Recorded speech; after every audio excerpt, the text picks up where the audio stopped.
What's up, guys? Back at it, little about a lot. My name is Mike. Today we're going to build that table you clicked on the thumbnail for.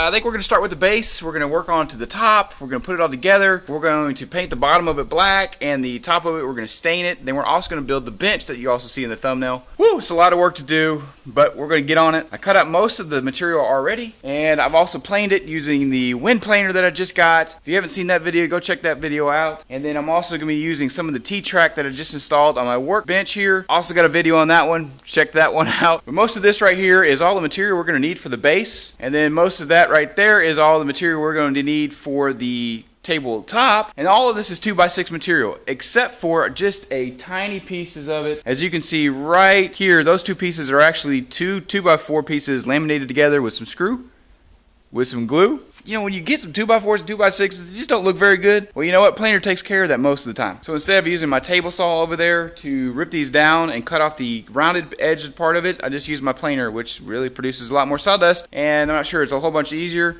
but it worked, and so I'm sticking to it. We're going to try to put this together without being able to see a whole bunch of screws in it. Pocket hole screws are usually one of the best ways to do that. I'm also going to be putting this together in layers, so that way you can hide some of the screws within the other one, and then gluing them and screwing them together.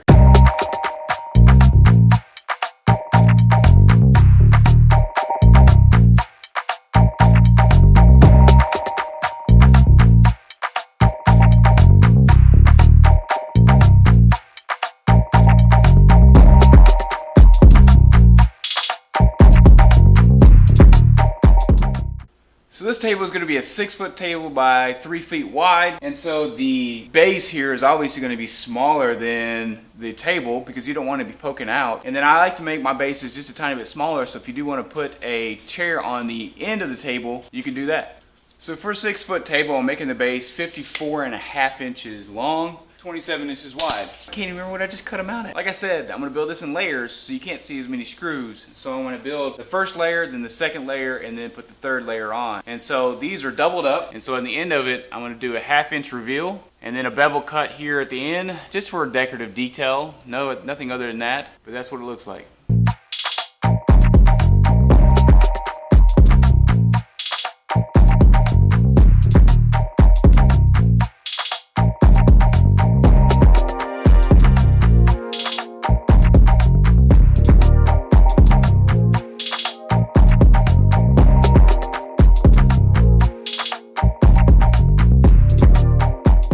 One of the first things that I did is I took some 1x6 material, and that's something for your table to sit on. I'm going to put them here at the foot of it here, and so your table can rest up a little bit.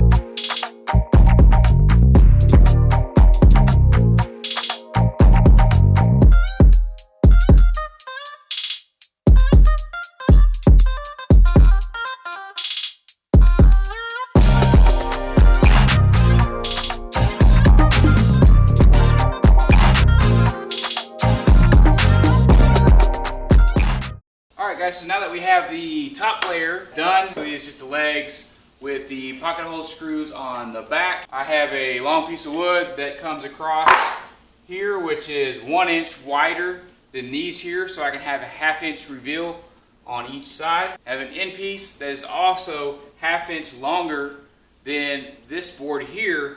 That way I get that 1/2 inch reveal.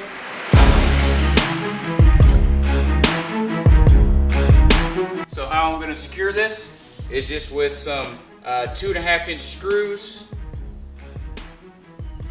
and that's it.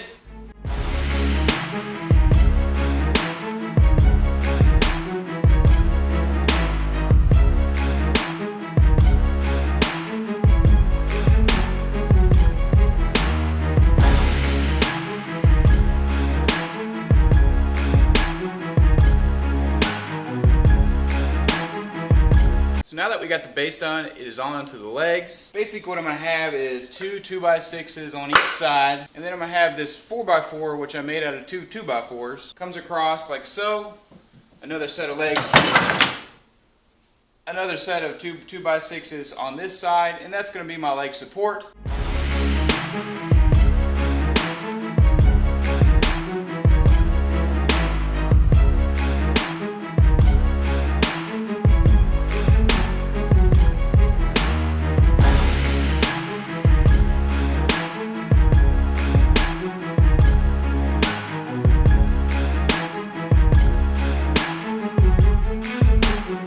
So now all I have to do is build the other set of legs here, and then the top support, it's the same exact thing as this, except for I don't have the 1x6s on the bottom of it here.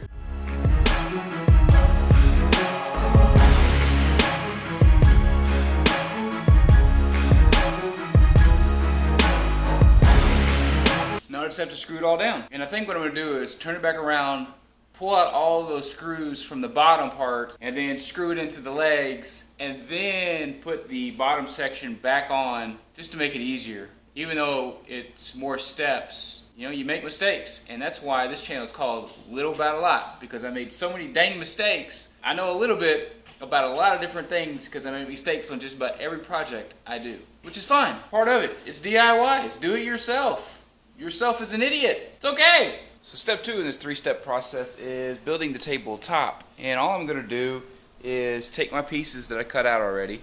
I have put pocket hole screws in each one of them. 5 pocket hole screws. This is going to be a 6-inch, this is going to be a 6-foot long table.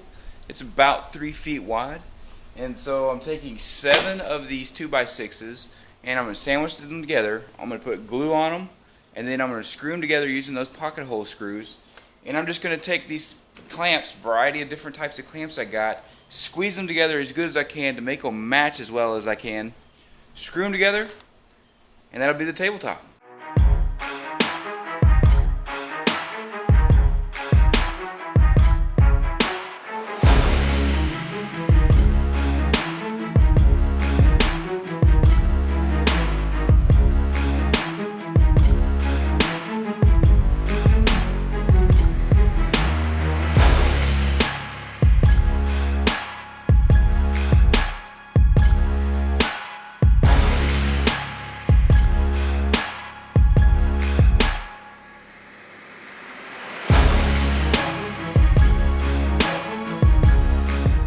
So now that all the long pieces are glued and screwed together, we need to put the breadboard on the end of it. And I know I'm not good enough to be able to cut down each piece just perfect on the end.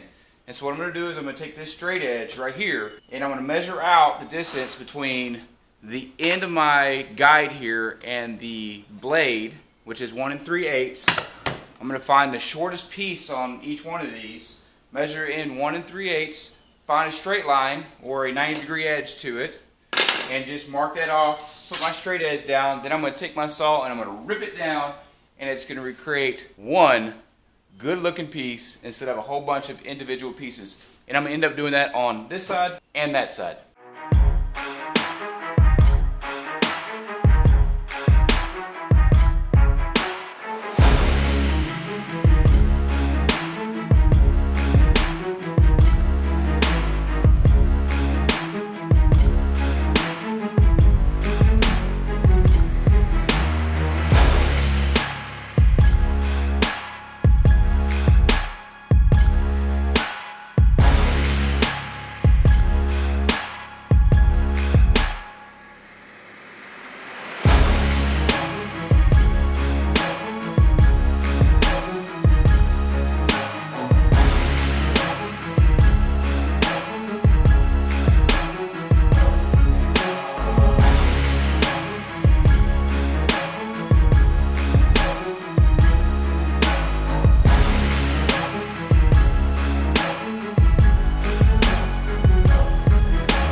I have all my pieces for the bench. We got to plane them, and then we can put them together. The bench is going to be 56.5 inches long with a 2x4 brace underneath it, which is 54.5 inches long.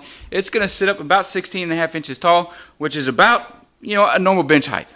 So we're going to do the same thing for the bench. We're going to pocket hole screw them together for the top of the bench, and that way you have a seat that is about 11 inches or so, 10.5 to 11 inches wide.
So I got the bench put all together, but it's really kind of too short, which is okay. It actually ends up matching the table a little bit better by adding this extra piece. What I'm going to end up doing here is adding an extra piece that goes along here, taking these end pieces or the base pieces and just putting them on the other side of that. That gives me an extra 1.5 inches in height, which is exactly what I need.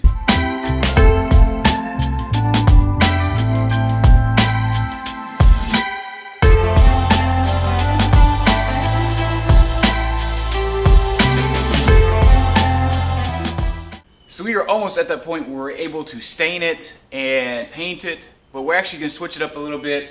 The customer wants a black stain on the base part here and then just a little bit lighter on the top, which I agree. I think that's going to be a lot better than just black paint on the bottom and a stain on top. You'll be able to see the wood grain a little bit, get a little bit of that farmhouse style showing a little bit, which is really what you're looking for. So I'm going to be using this classic black by Varathane here, and I'm going to do the bottom base of it, of course, and then the top will be a different color. And I'll show you that next.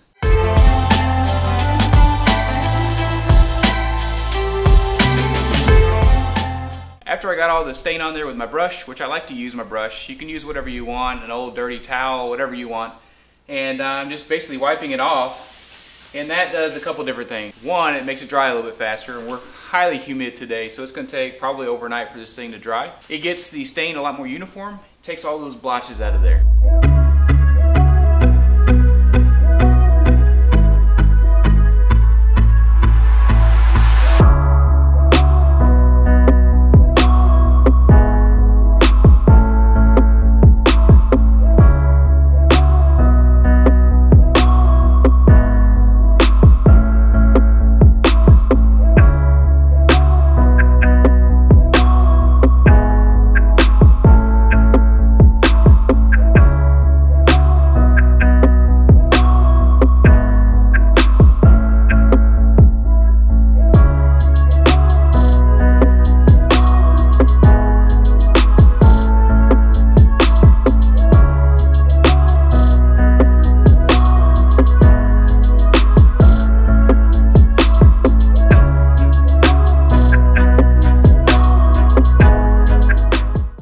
If you enjoyed this video, please subscribe, hit that like button, comment if you'd like, and guys, until next time, I love you, and I'll see you on the next one.